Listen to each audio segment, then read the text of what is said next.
Et malheureusement, l'Union européenne pourrait exiger encore 30 milliards de suppression de crédits dans le budget de l'État français. Et si on fait ça, eh bien, nous allons vers petit à petit la situation grecque. En Gironde, apparemment, le Parti socialiste est bien passé pour gagner la majorité dimanche, mais bon, il va falloir conforter tout ça. Notre regret, c'est que nous n'aurons plus d'élus du Front de gauche. Et je vais parler justement après de l'accord que nous avons fixé avec un certain nombre d'éléments dans cet accord. Campagne où on nous explique que peut-être le département va disparaître, ça ne facilite pas les choses. Ça ne facilite pas les choses. Alors on nous explique que ça n'est qu'une campagne locale, et je sais à quel point la dimension locale est fondamentale dans cette campagne, mais quand même, beaucoup se sont amusés à nationaliser la campagne à travers ces propos, ce qui n'aide en rien la gauche, évidemment, à se rassembler dans ce second tour. Parce que la perspective que le département disparaisse est évidemment une perspective qui ne peut convenir à personne ici. On est tous en soutien de Gironde solidaire, on est tous en soutien des politiques de solidarité que mène le département, et on sait à quel point, et tous les maires et les élus ruraux qui sont là savent à quel point le Conseil général de la Gironde accompagne au quotidien les élus des collectivités, les collectivités rurales notamment. Tout le monde voit l'impact des conventions d'aménagement de cours, tout le monde voit l'impact de ce que peut faire le Conseil général pour les écoles, pour la vie quotidienne. Et si ça disparaît, évidemment, personne ici peut l'accepter. On ne peut pas être pour Gironde solidaire et pour la disparition du département en même temps, ça n'est pas possible. On est quand même dans une situation où l'élection conduit malgré tout à l'accentuation du bipartisme dans ce pays. Et la disparition de 3 conseillers généraux du Front de gauche fait mal à une partie de l'électorat de gauche dans ce département. Il faut que ce soit dit, parce que c'est aussi en se le disant qu'on saura comment aller convaincre l'électorat qui n'a pas voté pour Gironde solidaire, qui pour beaucoup s'est abstenu à aller voter dimanche. Il faut retrouver la confiance des électeurs. La citoyenneté, on en parle beaucoup, nous, ici, dans l'entre-deux-mers. Je fais souvent des réunions avec Darmian et avec bien d'autres sur cette question. La citoyenneté, c'est d'abord le fait que les électeurs aient confiance dans les élus, et que donc ils sont en capacité d'aller voter pour eux, de leur apporter leur suffrage, parce qu'ils savent que la politique qui va être menée correspond à ce pourquoi ils ont travaillé, ce pourquoi ils se sont battus. Donc, évidemment, dans ce contexte-là, moi, j'encourage les candidats de Gironde solidaire d'être le plus clair possible sur les positions, de rappeler à quel point ce seront des candidats, tous les 4, les 2 titulaires, les 2 remplaçants, qui feront tout en sorte pour que le département continue en Gironde, pour qu'il continue son action de solidarité au quotidien, pour que les services publics du département continuent à être au quotidien pour les Girondins, au quotidien de leur existence, depuis la plus petite enfance jusqu'à la fin de l'existence, et qu'ils soient des candidats combatifs qui n'acceptent pas la politique d'austérité qui peut être menée aujourd'hui et qui conduit à ce que même dans le département, on réduise évidemment fortement les dotations, et que ça rend les choses compliquées, parce que quand on a moins de dotations, on fait moins le travail qu'on est censé faire, on le fait moins bien évidemment, puisqu'on est moins en capacité de le faire. Et on va tout faire pour que vous gagnez. Soyez des élus résistants, soyez des élus vigilants, et faites en sorte que la prochaine fois, on puisse à nouveau, je l'espère, se réunir dans un rassemblement de la gauche au second tour, parce que le département existe. Je voudrais remercier tous ceux qui ont travaillé au sein du Conseil général jusqu'à maintenant. Vous allez vous passer un sacré flambeau, parce que vous avez fait un sacré boulot. Donc vous allez applaudir Robert, Francis, Bernard, bien entendu, qui était... Parce que ce travail fait par Philippe Madrel et par ses équipes est un travail extraordinaire au niveau de la solidarité. Je suis très ému d'être à Montségur et d'être à côté de Bernard Dussault. Bernard Dussault, c'est le défenseur et le promoteur de la ruralité. Lui, il est toujours à l'origine propositions pour améliorer notre ruralité. Et tout dernièrement, d'ailleurs, c'est le père de ce fameux coefficient de solidarité qui permet aujourd'hui à toutes les communes du département de la Gironde d'obtenir des aides du Conseil général de la façon la plus juste possible, puisque ces aides sont adaptées aux ressources de la commune.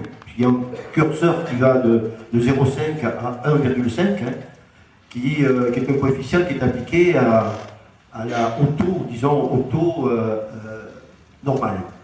C'est bien qu'il y a des communes qui ont 50% de subventions de plus qu'elles n'auraient pu prétendre avant ce coefficient de solidarité. C'est Bernard Dussault. Et puis pour moi, Bernard Dussault, c'est dans le tout au nom, un ami. Bernard, c'est un monument, pour moi, un monument de générosité et un monument de gentillesse. Donc je voudrais que vous l'applaudissiez, vraiment. Et puis je voudrais surtout remercier ce soir tous nos camarades qui nous ont rejoints, qui nous ont apporté leur soutien pour ce deuxième tour, qui sera, vous savez, décisif. Alors, ça n'a pas été très compliqué, faut bien le dire, Jean-Christophe, faut bien le dire. On a depuis des années l'habitude de se retrouver sur des terrains de lutte, que ce soit pour l'hôpital, que ce soit pour lutter contre l'ouverture des grandes surfaces le dimanche matin, pour protéger nos petits commerces de proximité, que ce soit pour défendre nos institutions éducatives, que ce soit pour le collège, quand il s'agit de défendre quelques postes, notamment des postes de CPE, quand il s'agit de défendre notre lycée.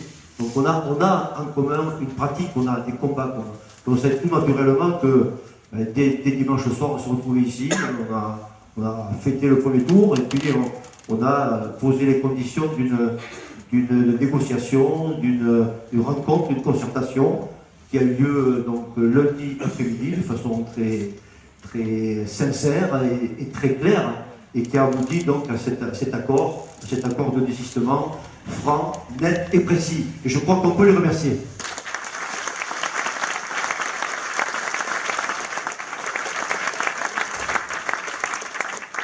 Je voudrais remercier aussi Christophe Miqueux.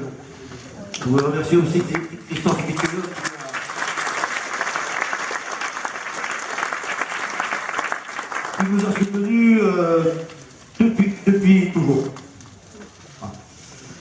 Donc on a aujourd'hui les conditions de ce rassemblement. Je voudrais dire à nos camarades du Front de gauche, on a entendu que, et on peut évidemment comprendre leur regret de ne plus avoir, après le deuxième tour, de représentants dans l'Assemblée départementale, qui était le cas jusqu'à aujourd'hui, puisqu'ils étaient partie intégrante depuis toujours de la majorité présidentielle de Philippe Madrelle. Il est écrit noir sur blanc dans notre profession de foi, que nous les respecterons et que nous continuerons à les associer et à les consulter sur tous les grands sujets. Voilà. L'enjeu, c'est l'avenir du département, ça a été dit, ça a été dit, mais c'est surtout l'enjeu de l'avenir d'un département au plus près des citoyens. C'est un département qui joue la solidarité, qui est le dernier rempart de la solidarité. Et là, c'est un enjeu très fort, puisque vous savez que le leader de la droite a annoncé dès le mois de janvier qu'il gérerait ce département comme un entrepreneur et qu'il ferait porter ses premiers efforts sur la diminution du budget social. Ça, c'est quelque chose qu'on ne peut pas accepter. Quelque chose qu'on ne peut pas accepter. Donc il faut faire ce choix d'un conseil général qui continue à œuvrer pour la solidarité. Pour la solidarité envers chacun et envers tous. Nous sommes très fiers de notre budget de solidarité qui représente la moitié du budget du conseil général. Sur 1,4 milliard, 800 millions d'euros. Et nous sommes très fiers notamment des 200 millions d'euros qui sont consacrés tous les ans à l'insertion. De façon à ce qu'aucun Girondin, aucune Girondine ne soit laissé au bord du chemin. C'est une action extrêmement complexe qui nécessite des réponses complexes et des réponses globales. Il ne suffit pas, je l'ai déjà dit, il ne suffit pas d'accorder des aides, il ne suffit pas d'accorder le RSA. Derrière, il faut tout un accompagnement. Quand on bascule dans la précarité, les choses vont très vite. Et il faut des réponses multiples, adaptées. Logement, problèmes de santé, des problèmes de formation. Ce sont des réponses complexes qui nécessitent beaucoup d'investissement et qui nécessitent des personnels. Des personnels. Il y a 800, je crois que c'est Christelle qui l'a dit, il y a 800 aujourd'hui personnels du Conseil général qui sont déployés sur le département et qui sont au service de ce combat. Qui fait qu'aujourd'hui, nous avons des résultats dont nous pouvons être fiers, puisque 30% des bénéficiaires du RSA en sortent au bout de 3 mois, et 52% en sortent définitivement au bout d'1 an. Nous l'avons déjà dit, nous avons un département, un beau département, un département qui est le plus grand de France, mais sûrement un des départements les plus attractifs. Pourquoi? Parce que c'est un département qui bénéficie d'une métropole qui est dynamique, qui a vocation d'ailleurs à devenir la capitale de cette grande région qui va du Pays Basque jusqu'au Limousin. Nous avons besoin de la métropole. La métropole, c'est le cœur de notre département. Et comme dans tout corps bien constitué, le cœur, il a besoin d'un poumon autour pour fonctionner. Et donc la ruralité constitue ce poumon-là. Et il faut que ce département avance sur 2 jambes. Il faut qu'il y ait une complémentarité. Il faut qu'il y ait des échanges positifs. Donc il faut qu'en même temps que la métropole se développe, il faut faire en sorte que le monde rural et le bassin de vie de cette métropole, que le monde rural continue à se développer et continue cette dynamique qu'il a pu impulser sous la présidence de Philippe Madrelle. Pourquoi? Pourquoi? Parce que c'est un département où les richesses sont plutôt concentrées sur la métropole. 60% des emplois du département, 60% des emplois du département sont sur la métropole. Donc 60% des employés girondins produisent de la richesse sur la métropole. Et dans le même temps, ce département si attractif qui accueille 15 000 nouveaux habitants par an, sur ces 15 000 nouveaux habitants par an, 80% d'entre eux viennent s'installer hors de la métropole. Donc il faut, si on veut conserver cette attractivité, que ces richesses qui sont concentrées sur la métropole puissent être redistribuées, et une péréquation redistribuée au profit des communes rurales qui, comme le dit souvent le président Madrelle, n'ont pas la planche à billets. Et on le fait depuis des années et on continuera, nous, à le faire avec un outil qui est très apprécié par les communes et les petites communes qui s'appelle le Fonds départemental d'aide à l'équipement des communes. Une enveloppe de 10 millions d'euros par an qui sont répartis sur chaque canton. Et entre parenthèses, avec l'avènement du nouveau canton, les critères de répartition de l'enveloppe ont changé, puisqu'il y a toujours des critères de la population, mais il y a eu le fameux coefficient de solidarité de Bernard Dussault qui est intervenu, et le nombre des communes par canton. Si bien que par rapport à l'addition des anciennes dotations de 2014, avec cette nouvelle répartition, notre canton du Réolien et des Bastides gagne 72 000 € cette année. Vous voyez la volonté du Conseil général.